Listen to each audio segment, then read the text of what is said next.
Hey everyone, and welcome to episode 88 of the Toonami Escape podcast. I'm Greg Zeno. Tonight we have B-Dubs Hello. and C. Kohler. Hey guys. And tonight we have some It, business to deal with regarding Lupin the Third. right.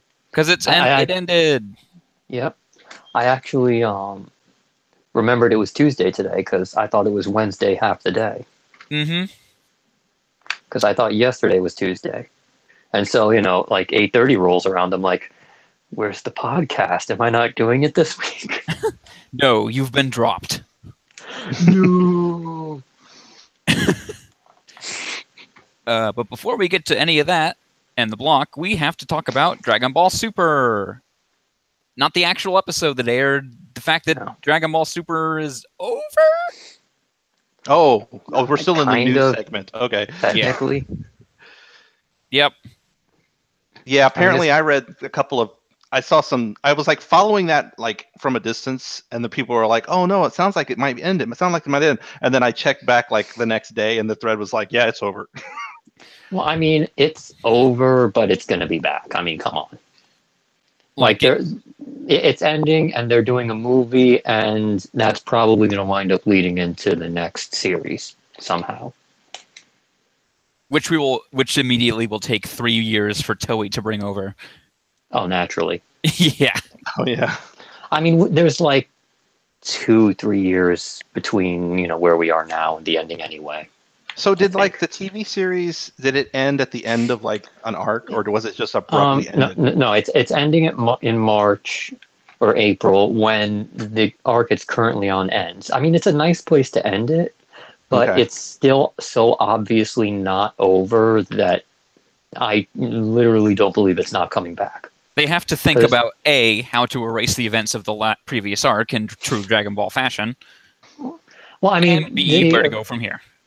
Well, I mean, there's a big reset button at the end of the arc, so there's no real issue there. Really? How do you know that though? Yeah. Well, I mean, I'm watching the arc. Oh no, I meant that. I mean, I thought Dragon Ball Super was all original. So if you're, it is. Then you can't know what's going to happen, right? Well, I mean, they pretty much announced, at the end of the arc, at the beginning of the arc, they're like, yes, at the end of the arc, someone will get a giant reset button. Who said that? I mean, it's in the actual story. Yeah, it's spoilers. I can't explain it to you in the without. Show said that. Yeah. Oh, I mean, it basically amounts to the arc will end with a giant reset button being pressed. Okay. So you're just saying, okay, if they follow their own story plot, then it should play out that way. Yeah, I mean, they're not going to have to worry about resetting anything. It's just going to, happen. Yeah. So do we know why Super is not being continued? I think two reasons. I think one, they kind of need some time off to figure out where they're going to go, and I think number two is because the movie's coming out. I think they need to give Toriyama like all his attention on that. Well, also the animators that are working on Super right now are shifting over to the movie. So basically, all the teams that are working on Super are coming off the Super and going on to the movie. So it's going to be one of those situations where they go on to the movie and then they're probably going to come right back off. And then, when's the movie coming out? In the summer or the fall? Like, I wouldn't be surprised if it's just like a 1-year hiatus. Will they have to do another movie recap arc? I don't think so. Well, I mean, the last time they did a movie recap arc was simply because they had like no lead time into the series. They just sort of decided one day, oh, next week we're going to show Dragon Ball Super, and they're like, wait, what? Well, yes. I mean, there could be reasons though if this movie's plotline dramatically changes the course of the narrative. Yeah, they'll have to do it. I think we can say what the plotline for the movie is because it's not huge spoilers. Like Goku and don't say it. I don't want to know. Well, I mean, it's like set in the past. Okay, then so say it. Okay. Yeah, I mean, if it does play into what's going to happen with the series going forward, it will be as a result of like foreshadowing something. Okay. Well, unless you have something else to share about Dragon Ball Super's ending in Japan. I mean, I'm assuming that we're going to continue to get the dub up until it's finished. No. If anything, it's guaranteed that they absolutely will not double up on Super episodes. Yeah. True. I mean, they pretty much announced that Toei has an English, thing, and they're like, Super might be done for now, but there's still the movie coming, and you can still watch the English dub on Toonami. Okay. So I'm like 99% sure it's coming back. Yeah. They're just going to change the name. If not as Dragon Ball Super, then as Dragon Ball something else. Dragon Ball GT. Dragon Ball Ultimate. Yeah. Dragon Ball Multiverse or something like that. Well, that's a game or something. They're just going to do Dragon Ball Xenoverse, aren't they? Probably. I mean, they're going to do something, and I think we're going to have a clearer view of what it is after the current arc ends. What if they do like Dragon Ball Fighters, the anime? Because they do have that new character that's the boss of the game that has a storyline. Also, that new character is great. Yes, I've seen videos. I've just seen pictures, and fuck you, she's great. Yeah, I saw a video, and she's awesome. I would love to see an anime version of that. Although I have a feeling the anime wouldn't be as good as the game. Nope. No way. Naturally, people are very mad because she is a woman and she can fight, and that is weird. We don't like that. I think it's cool. She's basically female Boo in a way. Yep. Well, I mean, yeah. Anyway, now that we're done talking about Dragon Ball Super, let's talk about Dragon Ball Super. Dragon Ball Super... Oh, shit, I didn't have it up. Dragon Ball Super Episode 47, an SOS from the future. A dark new enemy appears. So, to start off this happy, joy night of Toonami, Bulma's dead. Cool Future Mai is dead. Goku's evil. Fuck everything. Yeah, we get two character deaths in the first 20 minutes. Yeah, it pretty much set the tone for tonight. And for this arc, pretty much. Because, I mean, this is actually a really good arc. It's just hilarious that they have to go all the way to the future to get any sort of consequences. Basically, every time they want some serious shit to happen, fuck you, Future Trunks' world. It gets worse. I was thinking about this, and I don't want to delve too much into it because I think it's confusing as hell. But, when Future Trunks first came back in time to warn everybody about Cell... Mm-hmm. If I'm remembering correctly, he then left and went back to his shitty future.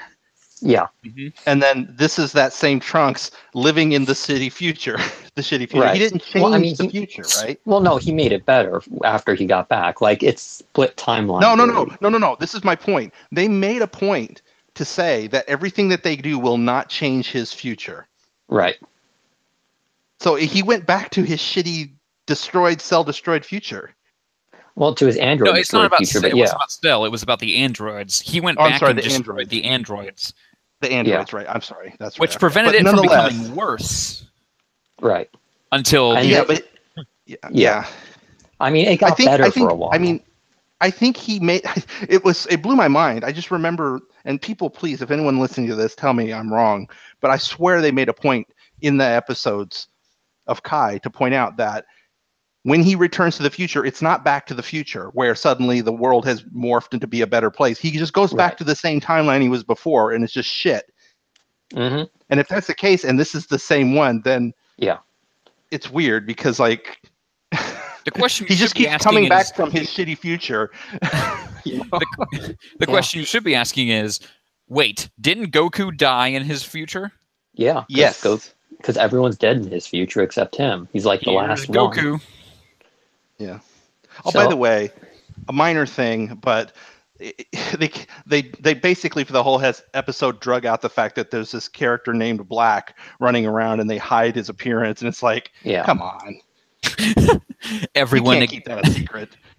Unfortunately, well, the one person who didn't know anything about this, doesn't know anything about this show other than what he sees on Toonami, was like, what? Yeah. Who's that person? Some guy that lives under a rock. That one dude who was always like, what? In the threads. Oh, there was somebody. Okay, wow. There was one. There was that one dude. I forget his name, but he would only find out about new shows the day they aired. I mean, I wish I could do that. I know. I mean, I guess it would have been a cool reveal, but I just I remember seeing pictures of Goku Black like a year and a half ago. What if every single like new show reveal was just the now next later bump from like the first April Fool's night? Oh, God. Sword Art Online. Fuck. No. God damn it! This is the worst surprise ever. No, I mean, this is actually a pretty good arc. I mean, it's definitely got its issues, but like they actually had to, go to the future to get some consequences, and there will be some for once. I'm kind of bummed that the future Mai's dead already. I kind of wanted to see more of her. Well, unfortunately, her skill was, I have a shotgun, so... Well, it's a laser shotgun, so, Oh, I'm sorry. Lasers. Yeah. Anyway. Bulma got straight up, cool. just like... Yeah, she got disintegrated. That's brutal. I like future Bulma. She's she was cool. More level-headed. Mm-hmm. Yeah. I mean, she was cool. Other than that, that's this episode. Also, Goku and Piccolo try to compete in harvesting lettuce. Yep. And then Goku goes to Beerus' world and he's like, lettuce? And Beerus likes it. And then it's like that old SNL skit where it's like, lettuce. I don't think there's any like Earth food that Beerus won't eat and like. Well, I mean, apparently everyone else has shitty food. Yeah, that's that. You're right. The rest of the universe, the rest of our universe sucks comparatively. Yeah, I mean, like nobody else knows how to make food. Apparently, here's Iron Chef's new judge, Beerus. I love it. Spoiler alert: he just in fact, no, he wouldn't. He would eat one bite and die. Oh God, that's the way to kill Beerus. Feed him some actual good food. Oh, man. Anyway, want to keep this happy, joy time rolling with Dragon Ball Z Kai? Let's do it. Dragon Ball Z Kai, the final chapter is episode 146. Gotenks' Ace in the Hole, Transformation, Super Saiyan 3, as opposed to the alternate episode title, Boo screams and then kills everyone. Yep. Well, you guys were right. The way they broke out of the time chamber was pretty stupid.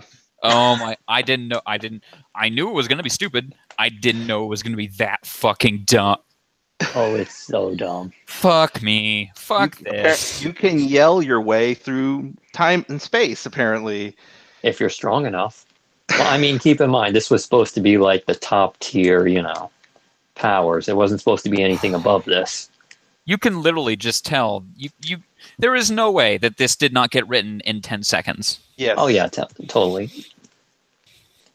He was like, you know what would be cool if they got stranded in there? And then, like, his editor walked up and he's like, well, how are they going to get out? And he went, I don't know. I'll figure that out tomorrow. He's like, they don't have to. That's the end of the fight. And the editor's like, no, you can't just end it that way. You can't sacrifice our the prodigal sons who are going to take over the franchise one day. Ha ha ha ha ha.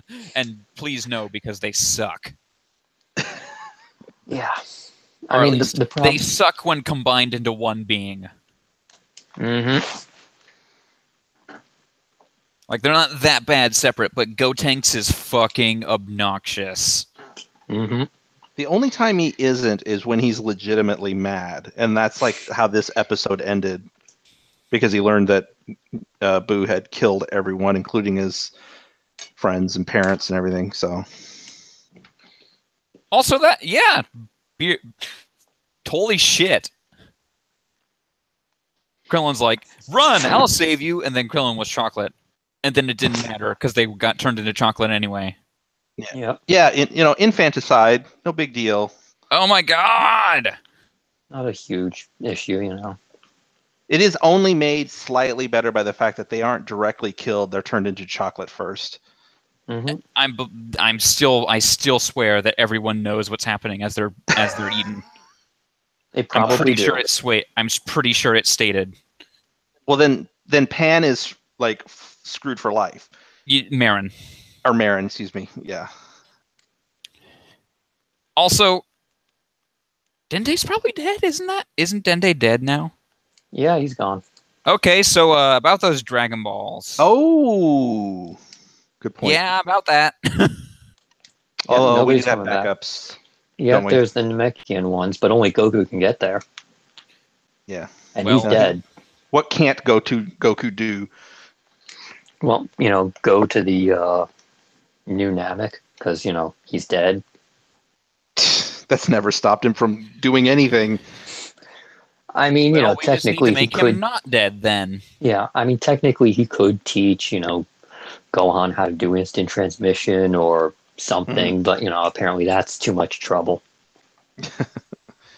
Like, why would you teach your son one of the most useful things you've ever learned? Like, that's, he doesn't need to know that. It's pretty OP power. Yeah. I mean, it lets you hang with dudes that are stronger than you.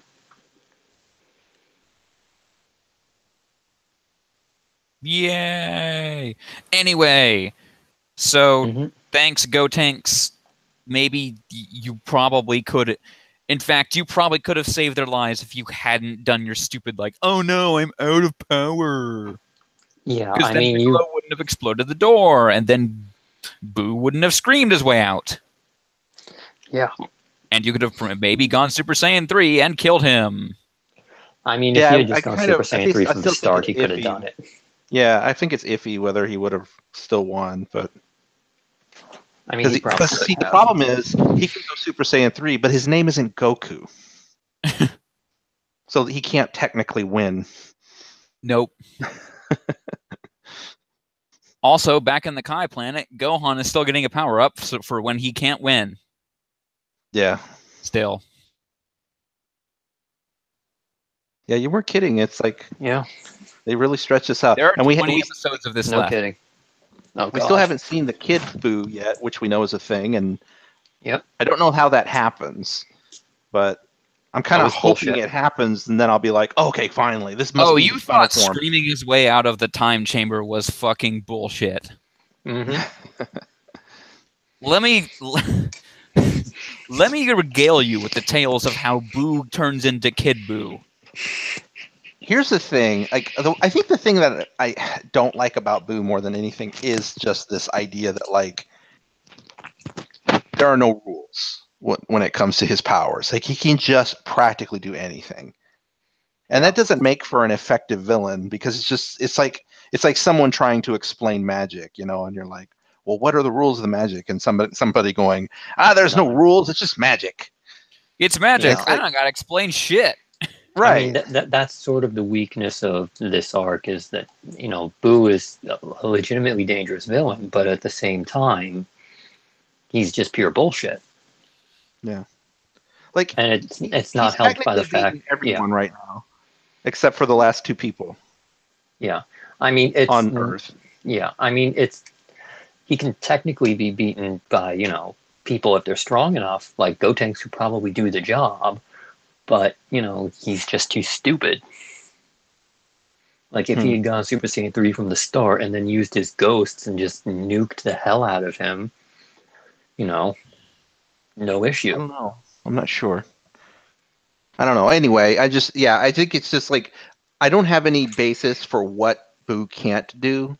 So as far as I'm concerned, he can defeat everyone. And the only thing that I have to go on is that I know that Goku usually wins, and so there must be a weakness.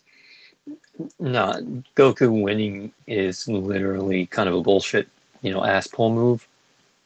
Because, I mean, in terms of power, like, Goku, Gotenks, and probably Gohan. Well, I mean, we haven't seen what he can do, but, like, holy shit, you've seen how strong he is. Yeah. So, like, any one of those three characters could beat him. But two of them don't, for the dumbest reasons you can imagine. And just imagine how this arc is going to resolve itself into only Goku can win. Yeah, and then also like we know that eventually Boo becomes a good guy. And also imagine how it's going to get there from the starting point of not only is Goku dead and presumably can't come back because he already did that, every other character but him is getting a power-up. Mm-hmm. Now imagine how it's going to get to, but Goku still wins. Yeah. We did also see Mr. Satan still wandering around doing stuff. Mr. Satan, the last person on Earth. Yeah. I mean, at least Gohan's father-in-law is still alive. You know? Yeah. Too bad his future wife is not. Anyway, let's keep the happy Troy Joy train rolling with Black Clover. Black Clover, episode 6, The Black Bulls, in which we are introduced to the characters who some people said would make this better, but no. No. They actually did not. They did the exact opposite. They're now there people. are 5 more. Like, that joke actually made me laugh when it was going on, because I'm like, oh, that's actually kind of funny, because they're so obviously not good people. You know, that was this the guy one. Maybe he loves his little sister a little too much, but he's good people. But he's good people. Nope. And then he introduces the big boss, and it's like, wait, he's not good people? Like, that was the one moment where I'm like, yes, that was actually a fairly well executed joke.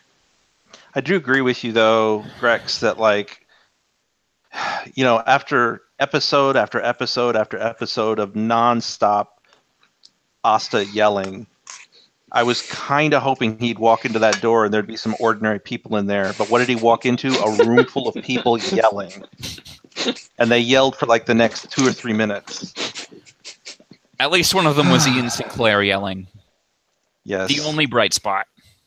But and still, just like... One of them had cupcakes, so that's cool too. Yep, and one of them was drunk.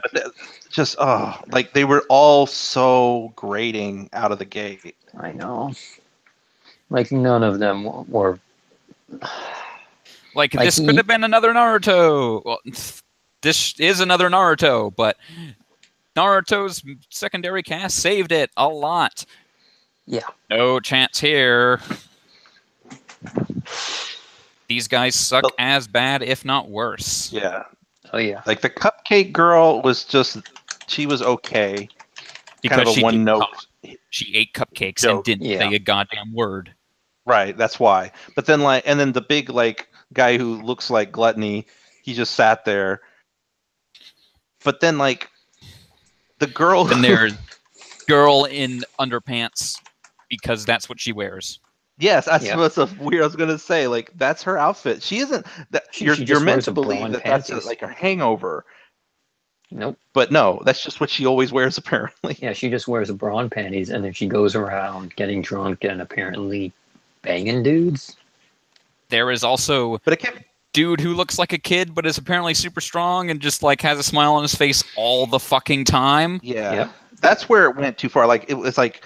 I was going up the ranks of like least annoying to most annoying, and it's like after you get past the girl with the underpants, then it just starts like escalating in annoyance. Every character just constantly yelling at each other, and and that have I told you about how amazing my little sister is? I have a nosebleed. Here's a picture. Yeah. Fuck me. Yeah. Fuck me. And then they did the whole thing with the slowdown and the narrator talking. I'm like, no, you haven't earned that. I can't even remember that. The big finisher move. Oh, yeah, now I remember. Yeah. I'm like, no, that was what, they did when Usopp was doing something incredibly awesome recently. You can't do that. This is not as earned as that is. Please explain in excruciating detail how Asta, instead of cutting the thing, whacks it. Yes. Yeah. It was really unnecessary, not thematically, just like literally unnecessary to explain that if he just turns his blade sideways, he can reflect something. Like, you didn't need a minute's worth of exposition to explain that. We get it. It's sometimes it just feels like the series sort of watches what other series do And it's like, oh, that was a cool moment. Let's do that. Not I like what somebody in understanding the thread how said it built earlier. up to. A Kamiga kill was spat out. It was UC Kohler. Yeah. Say it again. Oh, well, we were talking about like somebody asked the question, which is more anime the anime, a Kamiga kill or Black Clover? And I said, a Kamiga kill is if an automated anime generator created an anime and set all the values to random, and Black Clover was created they set by all the values to trope. They just set all the tropes to random, right? And Black Clover was created using an automated anime generator, and all the trope values were set to Naruto.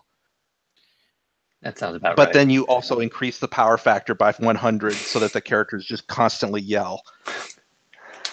I just wish somebody would calm down somewhere.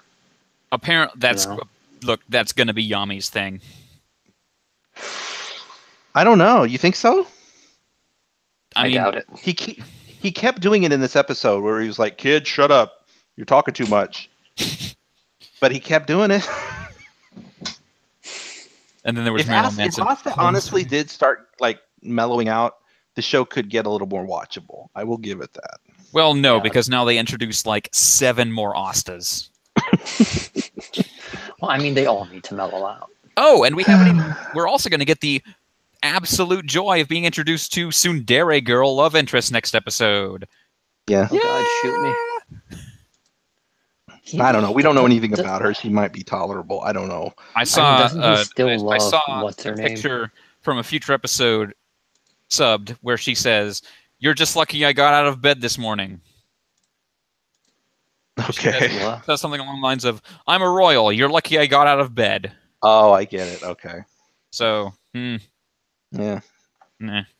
I mean, look, I guess my point is that like a lot of people, we've been told that like, oh yeah, the Black Bulls are fun. You know, Asta's annoying, but these guys will be more fun.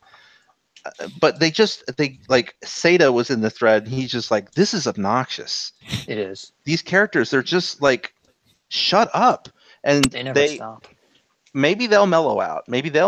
But this was a poor way to introduce these characters. Like everything in this show, it just tries hard. It's trying too hard to be funny. Hard, yeah. I mean, I will still say that, but he's good people joke like that got a small smile out of me. That was properly executed and funny, but the rest of it was like the Ian Sinclair character. He wasn't that bad, but if it wasn't Ian Sinclair, he would have been the worst. I don't know. I mean, like even his personality, like he was an asshole, but then he kind of like lightened up. But I don't know. It's just.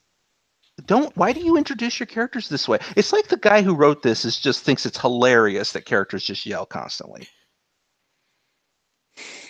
My strategy for writing manga is to constantly yell while drawing. Yeah. I have to. I mean, I can't help but think the manga would be better if only because everyone's not constantly yelling at each other. Like you can tone down the sound in your head. Yeah, you don't hear it. Yeah. Only 46 episodes to go. And also, they can drop the whole beginning thing now because nobody cares that there was a Wizard King who defeated a giant 3-eyed monster. No. Like nobody cares. No, you will hear wealth, fame, power forever. Aren't there like 3 or 4 different Wizard Kings right now? There is one Wizard King right now. I think it's one. Yeah. All right, whatever. Anyway, guys want to talk about JoJo? Yes, please. In the continuing on, happy joy time. JoJo's Bizarre Adventure, Stardust Crusaders, episode 21, Judgment, part 1, in which they go to an island which has definitely not Muhammad Abdul on it. It's his dad. Abdul. Sure it is. It looks exactly like him. And has the same name. Yes. Wait, it isn't his dad? I don't know. You tell me. It's Abdul. Wait. Okay. I thought it was his dad. Like, why would I not think that? I'll believe it's not Avdol when, they show the Avdol's dead body next to this new Avdol. And then the stand shows up that offers to bring back Avdol. I wonder how that will end. See, here's where I thought, okay, you know what, guys? You're going to get a rare opportunity for somebody who doesn't know anything about JoJo to throw out a theory that is clearly wrong. And this is it. I thought that what's going to happen is that dude is Avdol's dad on the island. And this judgment is going to bring back Avdol's corpse, just like it did What's-His-Face's sister. But then something will happen where they revive him and turn him from being a zombie. But clearly that's not going to happen because you guys are hinting that is truly Avdol. I haven't, seen this part, so but seriously, I'm like, Avdol's not dead. You know what? And Kakyoin and Jotaro are super into they are pretty into the idea that is Avdol's dad. Like, seriously.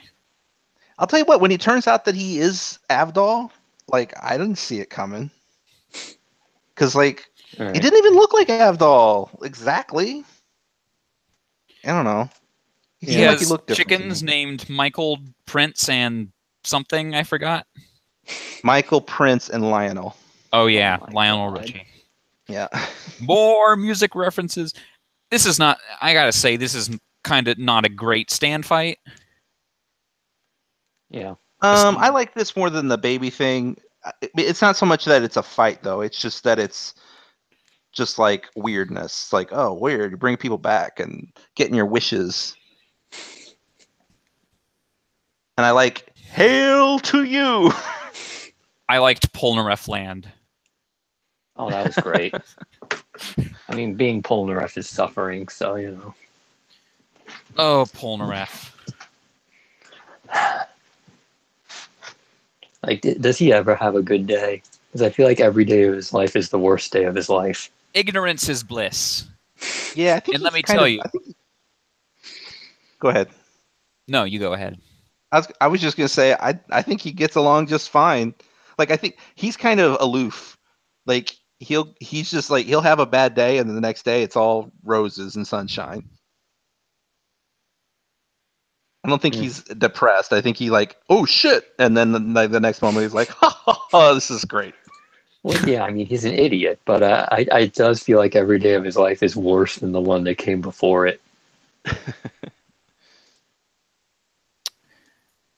And so eventually it gets to the point where he's like, "Can you bring back my dead sister?"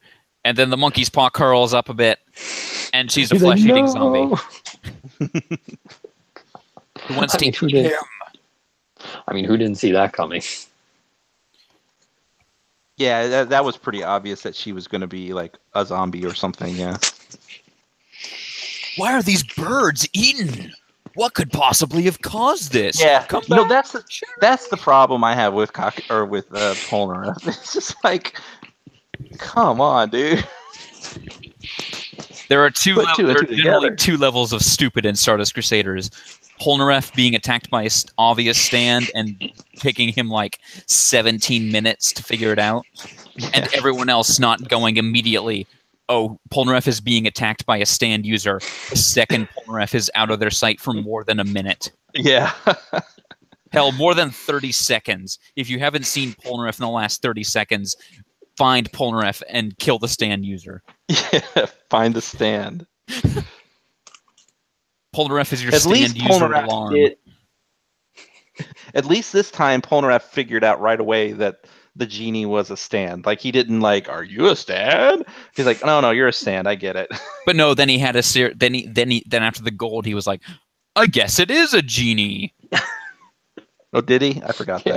Yeah, and then finally at the end, the stand, because then Judgment was like, I'm a stand, you idiot. Oh, dang it! All right, I take it back then. Polnareff. You really, I mean, stands can do all kinds of magic things. Why wouldn't you think a stand could create money? Because they can shrink things down to microscopic size. They can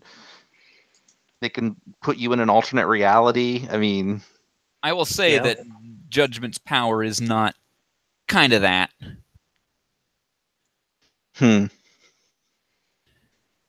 Anyway, speaking of giant idiots, shall we talk about Gundam? Yes, please. Mobile Suit Gundam Local Man Chronicles, Episode 37, Battle for Crise. In this episode, Local Man does it again. How does he keep finding ways to ruin things multiple times in the same episode? The best part is he ruined it in this episode in the exact same way he ruined it in the last episode. And he did it 3 different times in this episode. He kept ruining things. Yeah, it's pretty great. Like every time he shows up, I'm like, oh god, he's gonna do it again, and then he does it again. Like, the reason there's no just way let him die. The reason there's no way he can be worst character is because everyone in the universe, in the actual in-universe of Gundam, thinks he's just as big of an idiot as we do. Yeah.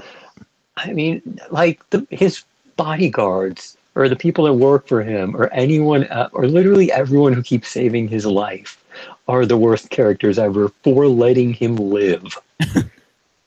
Just let him die and be free of his stupidity. I mean, Jesus Christ. Yeah, he's great. I mean, it's definitely funny to watch him fuck up over and over. I mean, at a certain point, I feel like it's going to get annoying as hell. It's going to be like, oh, everything's going okay, and Local Man ruins everything. Look, it's going to be worse when he starts being on the winning team. Oh, God. How is he going to be on the winning team? He's stupid. Like, I would assume any team that includes him would get their plans ruined almost instantly. Well, the show can do whatever it wants, so I'm assuming it just changes it. So that suddenly he can succeed. The second half of the show is going to be some shit, man. I'm pretty sure I mean that in a good way. Yeah. Well, we'll see. I mean, if it's more stuff like this, like fighting the giant robots and, cool plans and, that sort of thing, I'm down for more of that. Because I feel like that's, like, these last few episodes are a lot, like, it's a plot that's easy to understand, but it's interesting, you're compelled, like, they have to use their brains, they have to, like, I actually understand what's going on and why, and it's not convoluted in the slightest. Hey, I do have a question, It's a nice feeling. Yes, and that's what's always been better about Iron-Blooded Orphans than the other Gundam show we watched. Was well, I mean, yeah, but it just makes sense. Like, it's easy to follow. Season 1 was also like stupid convoluted. Like, we didn't know why they were fighting over Mars until this season. Right, but like, but like, I don't remember anything about like Unicorn. Oh, like, I mean, that was definitely worse. But it was about a space. Yeah. Anyway. Right. It's about a version of the Space Constitution where John Hancock didn't just gigantically write his name, and where John Hancock didn't literally write his name over the part of the Constitution that said slavery's bad, don't do it. Yeah, and like, by the way, why don't you just take a picture of that? Literally the plot of Gundam Unicorn I just described to you. Yeah.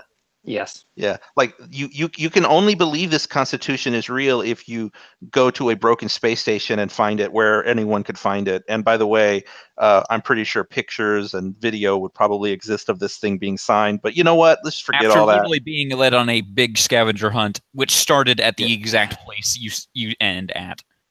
Yes, literally. Anyway, I do have a question though about Iron-Blooded Orphans. So I know that McGillis is working with Tekkadan. But then there's this other group that has the Julieta and Eok. Yep. They're not with Tekkadan, right? They're still Galahorn evil? They're super not with Tekkadan. Yeah. Okay. Because their whole thing is fuck McGillis. And but they're Galahorns. Yeah. Still.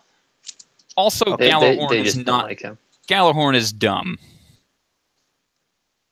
Because they haven't killed Eok yet. Yes, that, and because Galahorn, it's like, we're one united organization with a single common goal. Instead, it's just like, we're a bunch of feudal lords trying to kill each other in space. Well, that's pretty obvious. I mean, I like that better than what we had last season. It's a lot simpler to understand. We did get about 5 seconds of Vidar, and then he just took off. Yep.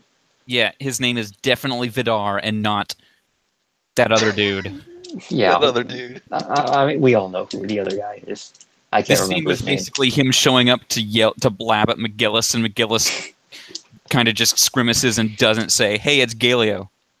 Yeah, and like, hey, I can totally understand who you are based on your voice. Like, why didn't he say that? I still can't the show is totally going to pull when he finally takes off the mask as a dramatic reveal. Oh, It's yeah. going to be like, oh my god, guy sounds just like Galio this whole time. Why didn't I put it together? I will say that I'm still flabbergasted by how dumb Eok is. I mean, like, everything he tries to do completely backfires on him. It's no, like... the best part is that it doesn't even backfire on him, it backfires on everyone else. Well, yeah, I mean, that's the problem with it. It doesn't do what he wants it to do. Like, whenever he sets out to do something, he always winds up accomplishing the exact opposite. Like, he wanted to stop away with it. That's I mean, he gets away. There's no ramification. Yeah. I mean, like, he wants to stop McGillis from getting an Order of the Seven Stars, and then gives McGillis the idea, oh, maybe I should do this thing you were trying to stop me from doing.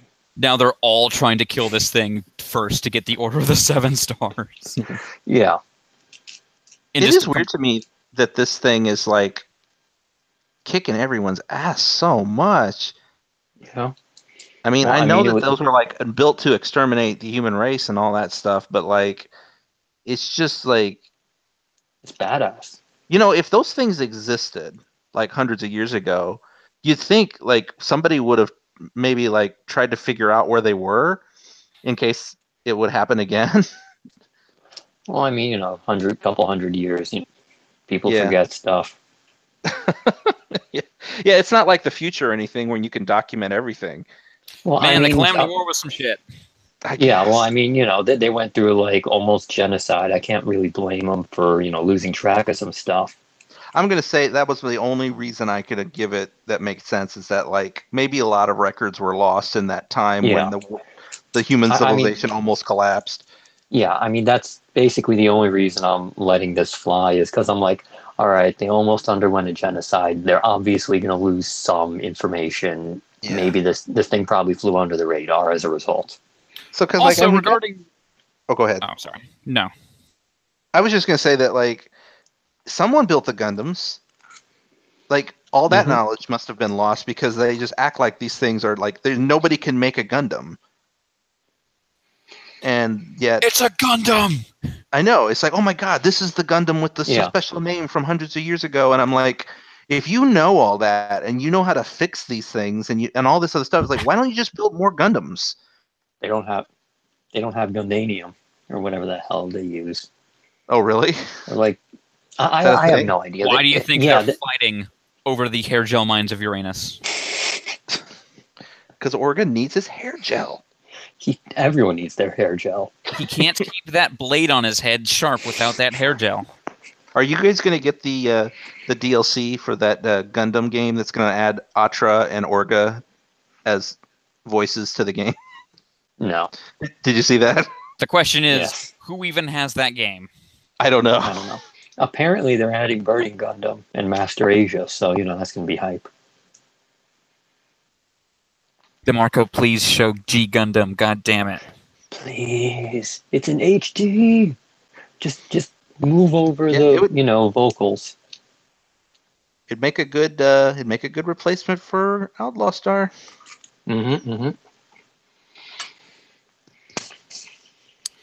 Anyway, want to keep our happy joy time rolling and into the fuck. Sorry, we forgot to talk about the fact that the Gundams can't fight mobile armors well because they literally get too excited sexually. Yeah.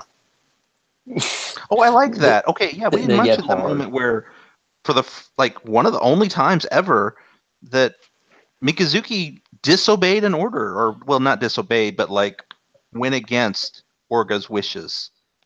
Yeah. Well, I mean, he's still doing it for Orga. Yeah. But Orga's like, no, you're not doing this. And he's like, yeah, I am. I mean, it basically, it's one of those things. It's like he's doing what he thinks is best for Orga, and meanwhile, Orga's just thinking of him. Yeah, trying to protect him. Yeah, it's this weird thing where he doesn't really care about his own life at all, but Orga does, and he's like, "No, I just care about what's best for you." Pretty like cool, though. A pretty Orga cool way to end the episode. Mm-hmm. Gets that bloody eye, and then his Gundam eye starts glowing. Also, what's his name? Dante got a Gundam because you totally remember who Dante is. So, of course, he would get a Gundam. Wait, which one's Dante? Is that the big dude? No. Is that the one? Is that the thing where DTL was posting the? He was the one. He's the one writing with that other kid. Yeah, and then he's super duper excited about his giant, shining new. Oh yeah, he had a Gundam that can transform. Gun. Yeah, he had one that turned into a howitzer or whatever. And he was basically acting like he was in fucking Gurren Lagann, which was awesome. Yeah, I didn't mind that too much. Again, like cool. Gundams, everybody gets a Gundam. I got no problem with that. There are finally Gundams in Gundam. About time. Maybe there should have been less Gundams in this Gundam show. I don't know. I think this show's been pretty good, regardless of how many Gundams it's had. Sometimes we say that we're like, "Oh, bring on the action, bring on the Gundams," but then you'll get episodes where it's just Gundams fighting in space, and you're like, "I don't really care." You can't actually remember who's in what Gundam, and you're just like, Yeah. Well, I mean, this is just so much better because, it's strategic to a certain extent. It's not just maddening, space combat where everyone's flying around everywhere, fighting everybody all at once. Beams. I will say that I'm definitely found Iron Blood Orphans easier to follow cast wise. Like I understand who each character is, or at least in the very least what team they're on. It's definitely a lot easier this season than it was last season. It's pretty because there's three squads. There's the shirtless kids, the heroes. There's the asshole guys from Gjallarhorn, and then there's the other asshole guys from Gjallarhorn, but they work with the shirtless kids. Yeah. I mean, because last season it was there were 12 different, things, and you had to keep track of all that and the subgroups, and it was just way too complicated. I like that they simplified it. I think it definitely helps my enjoyment. Yep, me too. Well, let's keep that enjoyment train rolling into Hunter x Hunter. Hunter x Hunter, episode 80. The episode title is literally Evil and Terrible. Yeah. In this episode of super happy child Gon goes off and has fun adventures. Murder. There's a lot of murder in this episode.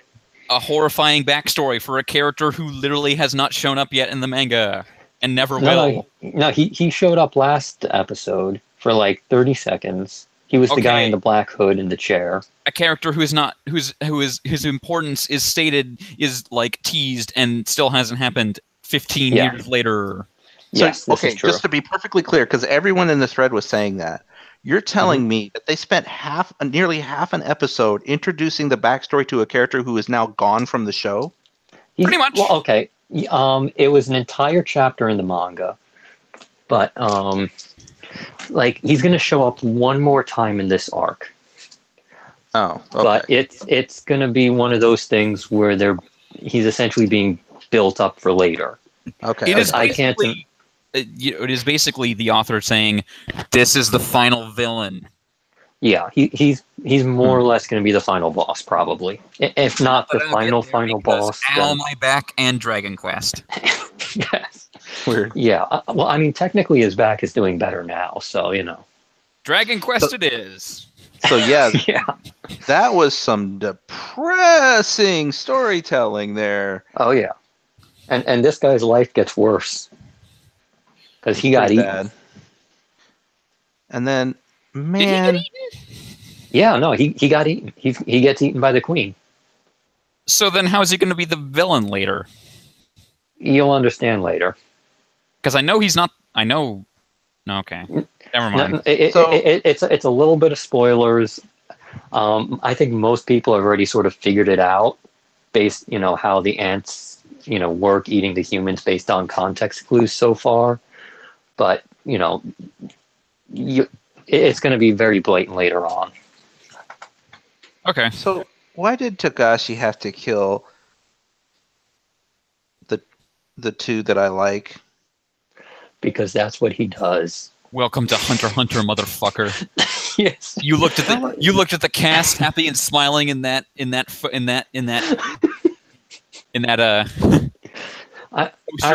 poster for the show, and you thought you were in for some happy fun times.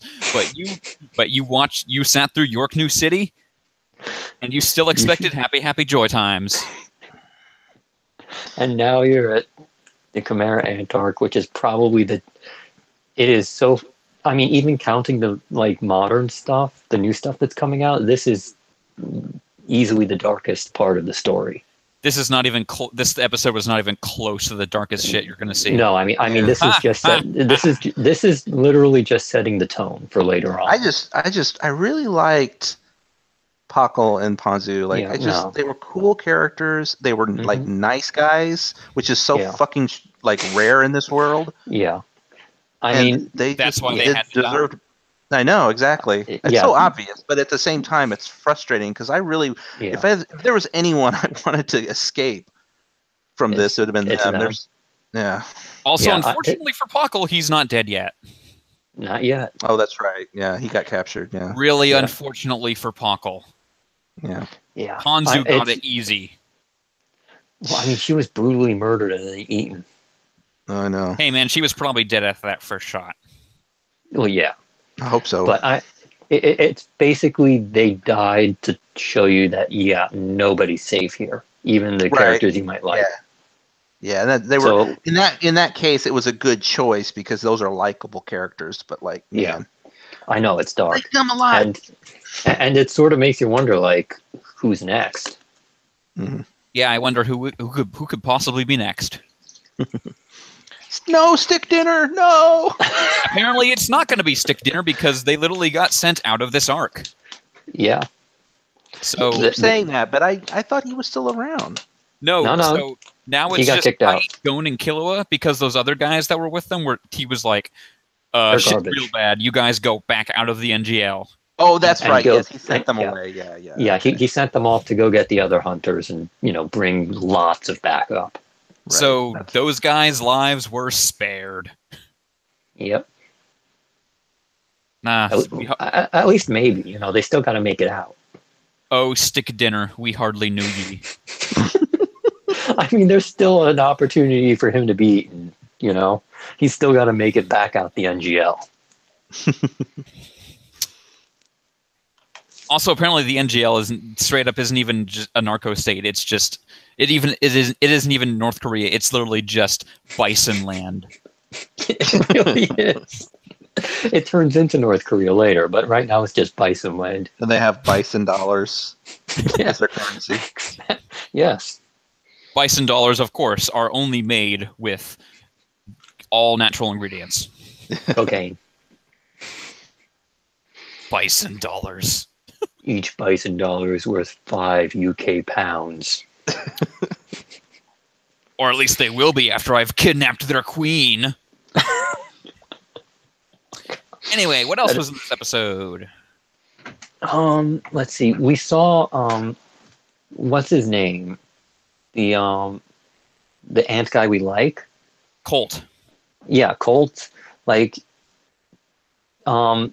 of the kids sort of his personality snuck through for a moment. Oh yeah.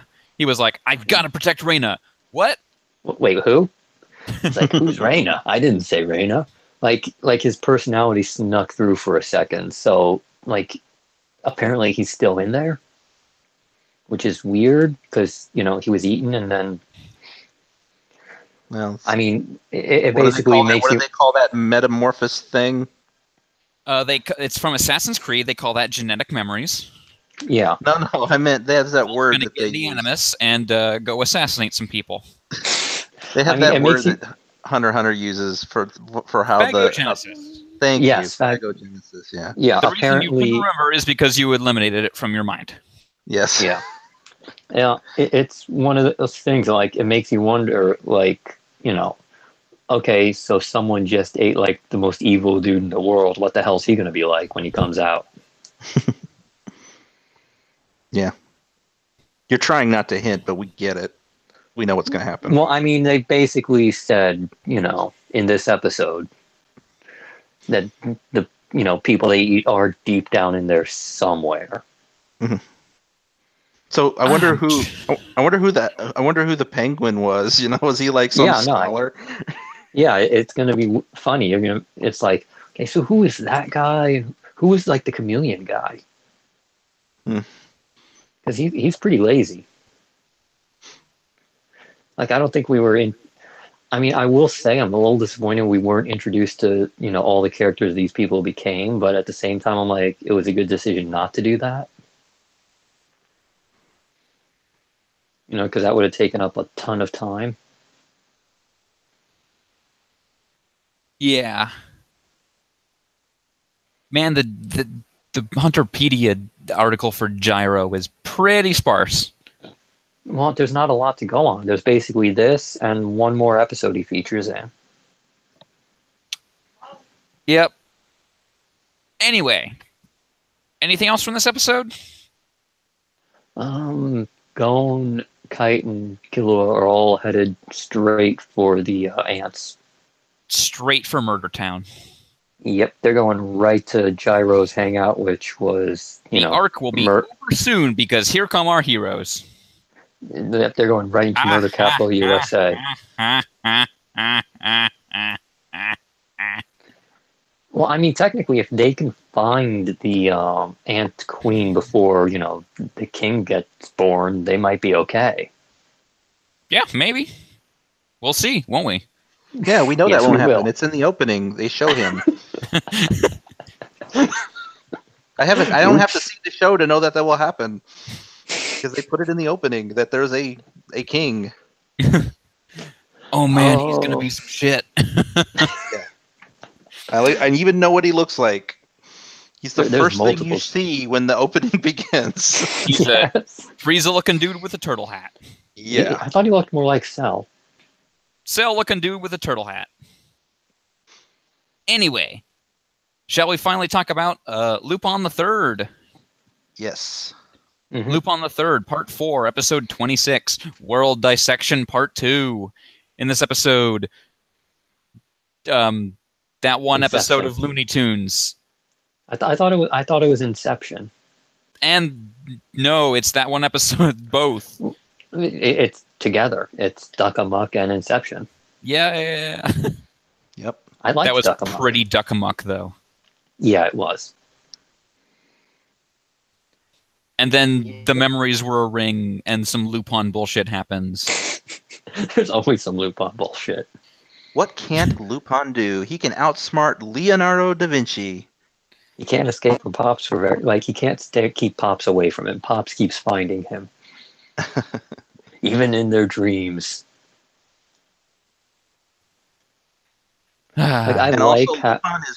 Lupin is constantly aware and knows in great detail what clones can and cannot do and how long they live.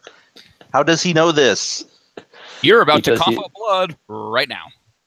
There you go. Haha, I'm Lupin the Third. He's a phantom thief. That's how he knows.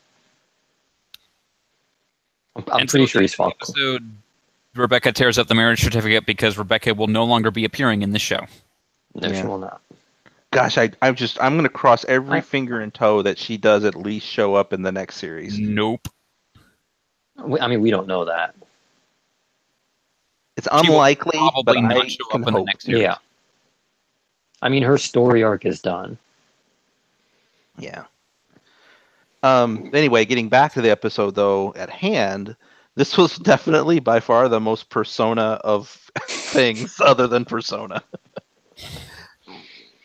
That's putting it mildly. They literally go into into Rebecca's palace to steal her heart. Mm-hmm. Yep. Lupin does. Arsène Lupin. Yeah. And they talk about personas, literally the word and everything. Like it's all there. They were Phantom Thieves. It's just straight up Persona. The only way it could have been more Persona is if they had stands. Yeah. I'm surprised they didn't. No, that's called JoJo. I was happy, like, I was sort of happy, like, oh, at the end of the episode, Lupin's like, he's victorious. Then Pops shows up. He's like, I'm going to get you, Lupin. I'm like, really, right now? He just saved the world. He just saved all of Italy, you crazy man. But no, Pops will not be stopped for anything. Pops does not care. Pops is going to arrest Lupin no matter what. I liked the like final shot where everyone's like disappearing onto the train. Oh, that was so stylish. That was cool. Oh, it's just like they're standing there and then the train goes by and then they're gone. Like everyone does it, not just Goemon, who could totally just jump on a train if he wanted to. I'm sure Fujiko sexied her way onto the train. Jigen shot at it. And then we cut to Lupin being dragged by the train by his tie. Fujiko just wore a mask that made her look like a train. The things that girl can do with a silicone mask, man. So do we want to review this show as a whole now? I'll say a few things. I mean, like, just kind of a recap of what we've always been saying. Like, it's a very good show, but it's not great. I would say it's a okay show. Yeah, it's a fine show, but it isn't something that is like so good that you're gonna want to rewatch it. Right. You're gonna have watched it and thought, "Hey, that was all right," and that's like about it. Like it's popcorn tier. Yeah, I think is fair to say. You know, like when we put it on the ranking, I think it should go in, you know, like that popcorn tier of shows. Yeah, it's like it's one of those shows that's like the block was good for having aired it. It didn't like it wasn't amazing, but like we would when it would come on, we're like, yeah, we're gonna watch Lupin. All right. Yeah. You know, it was a good thing that when it was on, it was never so good. Like it was never like a must-see TV thing. I mean, I will say I really, really, really liked the episode where Pops finally caught Lupin and then didn't know what to do with him. Yeah. And I certainly tuned in. That was the best episode of the show. That was hilarious. My favorites were the Rebecca episodes, and she was my favorite thing about the whole series. Like, just she was just amazing. Always entertaining to watch her riff off of the whole gang and do her thing. And I like Nyx. I like Nyx as a character. He was fun. He was 007, he was good. Like crazy, insane sometimes. Yeah, no, he was a badass. I liked it. Again, it's just like I have all these positive memories of the show, but it's not like something I would like go watch again. Yeah. And so we have our show ranking up right now because it's time to rank Lupin the Third Part 4. And oh god, I have to spell out the entire list again. Here we go. Copy paste. Oh right, we gotta say it. We gotta say it. Have fun. All right, here we go. Oh no. Number 1, Cowboy Bebop. Number 2, Fooly Cooly. Number 3, Full Metal Alchemist Brotherhood. Number 4, Space Dandy. Number 5, One Punch Man. Number 6, Gurren Lagann. Number 7, One Piece. Number 8, Hunter x Hunter. Number 9, Black Lagoon. Number 10, JoJo Part 2, Battle Tendency. Number 11, Ghost in the Shell Standalone Complex. Number 12, Samurai Jack. Number 13, Samurai Jack Season 5. Number 14, JoJo Part 1, Phantom Blood. Number 15, Soul Eater. Number 16, Samurai Champloo. Number 17, The Big O. Number 18, Symbionic Titan. Number 19, Inuyasha. Number 20, Attack on Titan. Number 21, Eureka 7. Number 22, Hellsing Ultimate. Number 23, Dragon Ball Z Kai. Number 24, Kill la Kill. Number 25, Mobile Suit Gundam, Iron-Blooded Orphans. Number 26, Naruto. Number 27, Star Wars, The Clone Wars. Number 28, Michiko and Hatchin. Number 29, Dead Man Wonderland. Number 30, Casshern Sins. Number 31, Bleach. Isn't it weird how those first three shows just ended up right next to each other? They really did. It's weird. Mm-hmm. Number 32, IGPX. Number 33, Parasite. Number 34, Blue Exorcist. Number 35, Thundercats, 2011. Number 36, Inuyasha, The Final Act. Number 37, Sword Art Online. Number 38, Samurai 7. Number 39, Naruto Shippuden. Number 40, Dimension W. Number 41, Mobile Suit Gundam Unicorn. Number 42, Beware the Batman. Number 43, Akame ga Kill. Number 44, Tenchi Muyo GXP. And last and certainly goddamn least, number 45, Tokyo Ghoul. So if I had to rank this show, I would put it right above Dead Man Wonderland and below Michiko and Hatchin. No, I think I was going to say somewhere between 29 and 25, somewhere in there. Maybe I kind of almost would put it above Clone Wars, personally. I mean, I feel like, okay, let's say the popcorn tier sort of starts at Inuyasha and ends at Michiko and Hatchin, almost. I mean, would that... Michiko and Hatchin is not a popcorn show. Yeah, no, it's not. The popcorn show tier goes... Let's say it goes... Fuck. The Star Wars? It's a really rough tier list. Let's say it ends at least at Blue Exorcist. Oh, that's really far down. Hey. Yeah, okay. I can see that. Yeah, that works. I mean, I think no matter what, it goes somewhere in that sort of stretch of, shows that are okay but not great. I do think it's better than Michiko and Hatchin. Yeah. And I can see it above Clone Wars. Yeah. I mean, Clone Wars had some really bad episodes, though. Like, you gotta remember, they didn't show the Jar Jar ones. Specifically because they were just so bad. Is it above Naruto? I don't know. I'm actually kind of willing to get it below Naruto because I think there are other people who love Naruto a lot more. Yeah, I think it's arguable there, if only because of that, like 2 or 3 year stretch of filler at the end of Naruto. I think the thing that brings it down is that Lupin, or maybe you could give it above Naruto because of cast prestige, Lupin prestige. Yeah, but Naruto has a good cast for the most part. And cast I'm not even a big fan. Characters. Yeah, but I mean they're fine. I don't know. I think Naruto has. I don't know. I think I remember more from Naruto than I do from Lupin, and we just watched Lupin. Mm-hmm. Lupin was a show where every week we came in here and said, "Yeah, Lupin." That was good. Yeah, Next it didn't show. Really... Yeah. I think Naruto just has too much. I don't know what prestige or what the word is. I think the difference between the two is Naruto has higher highs. Like Lupin is more or less static. Yeah. In terms of quality, while Naruto it spikes up a lot, but it also spikes really far down. So I think between Naruto and Clone Wars than Lupin. I agree, and I'm still struggling with Star Wars.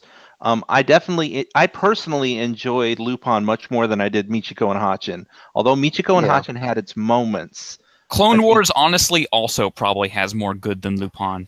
I don't know about that. I remember more from Lupin than I do Clone Wars. Like, I barely remember Clone Wars at all. I barely remember either show, and I didn't really go watch either Clone way Wars. on that.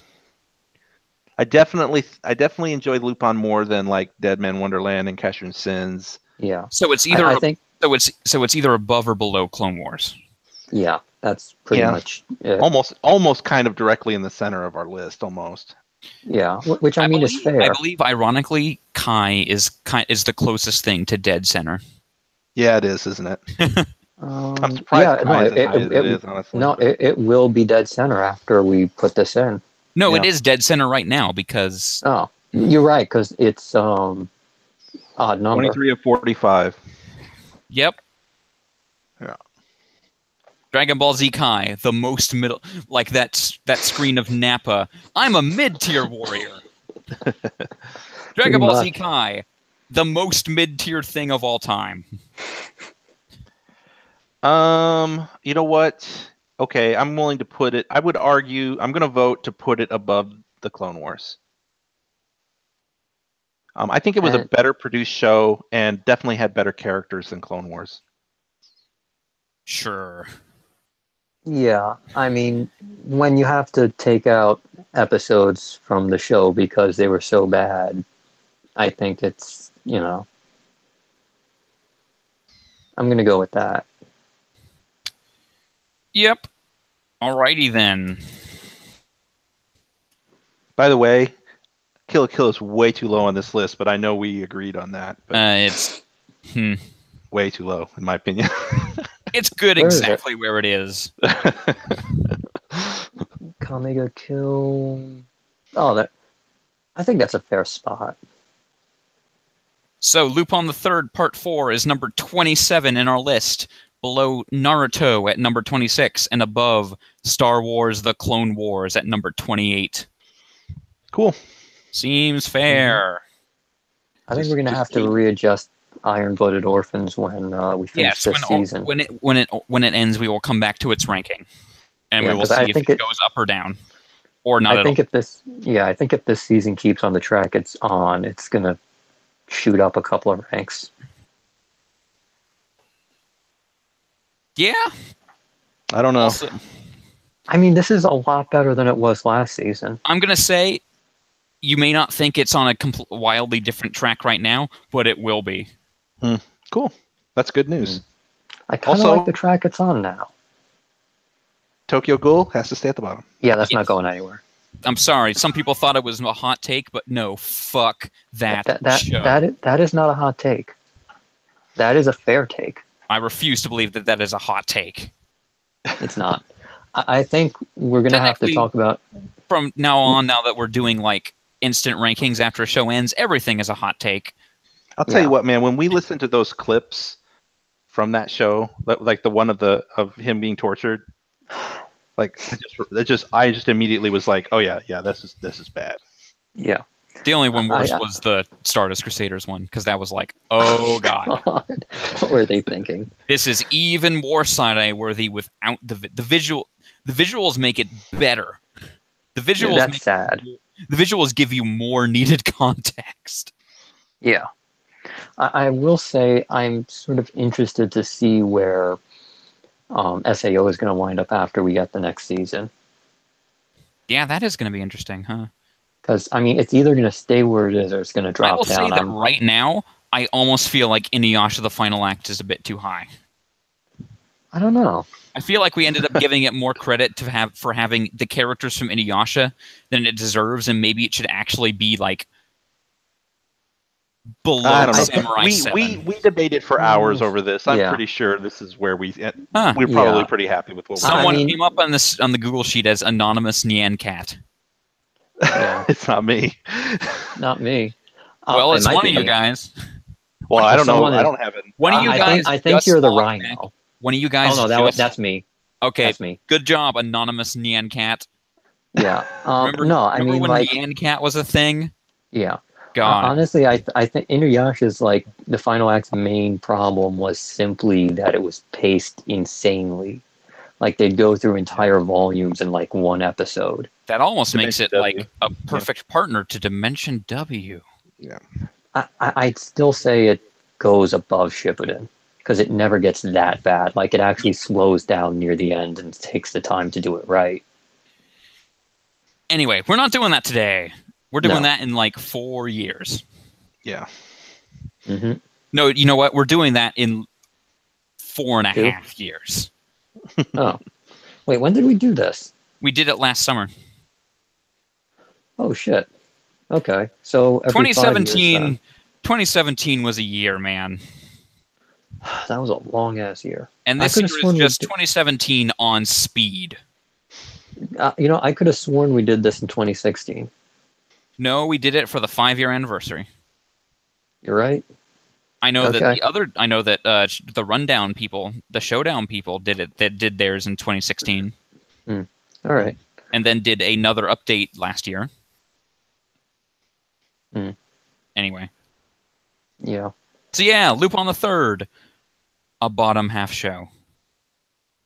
But at the top of the bottom half. Yeah, I mean it's popcorn tier. Yeah. When I look at it, we have shown a lot more good shows than bad. I mean, I still like it better than some of the shows that are higher up. If only because it never gets, objectively horrible. Like it doesn't have, sort of like the Soul Eater horrible ending. Yeah, Soul Eater's only bad for like a few episodes, though. Yeah, I mean, like the last 5 or 6. Yeah. Are like objectively like, what the hell were you thinking? And that's a long one morons? too, because that's kind of like 40 episodes or 30 episodes or something like that. So yeah, the damn good series. So up until that point, yeah. Anyway, yeah. Back to the block. Naruto Shippuden was a thing. I didn't watch it. What the hell episode was it? I'm not even going to bother professionally introducing Naruto. Just give me the name, and I'll try to remember a thing. Gutsy Master and Student, the training. Oh, kill me. Let's skip it. I don't even remember it. Sorry. Nope. Jiraiya was there. Okay, yes, Jiraiya was there. That's all I remember. Was that one dude? That one kid's dad was like, "This won't stop me!" Like super comically slammed into the wall by tentacles. And somebody in the thread was commenting again about how could Naruto not realize that Hokage was his dad when he looks exactly like him. Yeah. I mean, he's just stupid, though. You got to remember that. So let's talk about Outlaw Star. Outlaw Star, episode 18, The Strongest Woman in the Universe. In this episode, man, Fred Lowe just won't come out and say he's gay, so he tries to hire Jean to defeat defeat Ronda Rousey, or Chris. I guess it's Chris Cyborg now. Whatever. And yeah, I mean, he just really got to be honest with himself. And then Jean dresses up as Jenny. Yeah, it's awkward. And then Aisha's in arrest, and then Aisha stuffs a girl in a locker, and that girl dies when the building burns down because God, I forgot about that. She got out. Somebody helped her. The fire marshals checked all the lockers because people are totally in the lockers. She totally didn't die. I actually forgot about the part where the place burned down. And there was a really racist ban on Kataro joining the tournament, and then the end of the tournament happens, and you're like, yep, that makes sense. I agree that is wrong, but also... Look, let's just say that's going to happen every single time. Yeah, you need league. Yeah. You need to have weight classes. Yeah, this stuff. I mean, you just got to have the class for just the Kataro guys. Yeah. Because otherwise they're just going to go, and you have to have them fight somewhere where nobody's around. Like put them in a desert or something. Yeah. And just have them go nuts. I don't blame them. I mean, obviously a Kataro can win. Yeah. The problem is when they wind up burning the whole place down and killing everybody when they get too excited. Yeah. But Aisha can control it. She's awesome. And she was great this episode, again. Mm-hmm. Just loving it. That's what's so great about her character. People don't get it, man. It's she's just fun. She's in it. She's like the audience being like, this is awesome. I don't know. The whole Jean. Wait, go ahead. Really into dressing up as Jean as Jenny. Yeah, that whole thing with him, I don't know why they went there. Because it was the 90s. I mean, I guess it's the whole point is the joke of it, but like I just feel like 90s. they could have, like, I don't know. It feels like they could have hired someone or something. I don't know. They probably. I mean, why didn't they not just think, oh, we'll dress Aisha up? You know, because they were going to sneak Jean in. I'm like, well, then why not just sneak Aisha in? True. Because it's the 90s. Yeah. It would have been more. It would have been more to the rules, I think, than having like a guy fight a girl. I don't know. Well, I mean, that girl was pretty badass. She could have probably. I think she kicked Jean's ass, right? Yep. Yeah, no, she beasted him. Yeah. Someone just posted a Ponzu gif in the thread, and now you're sad, Sequoia. No. It's a gif where she dies. Oh, I don't want to. She wishes she died that easy. Yep. No, Pockle does. Pockle wishes he died that easy. Anyway, Hunter x Hunter is fun. Anyway, we're all done. Right? Unless anyone has anything else about Outlaw Star. No. It seems like they're finally leaving Haefong. Oh yeah, this is like this episode ended with like, okay, now the story is beginning. It's almost over.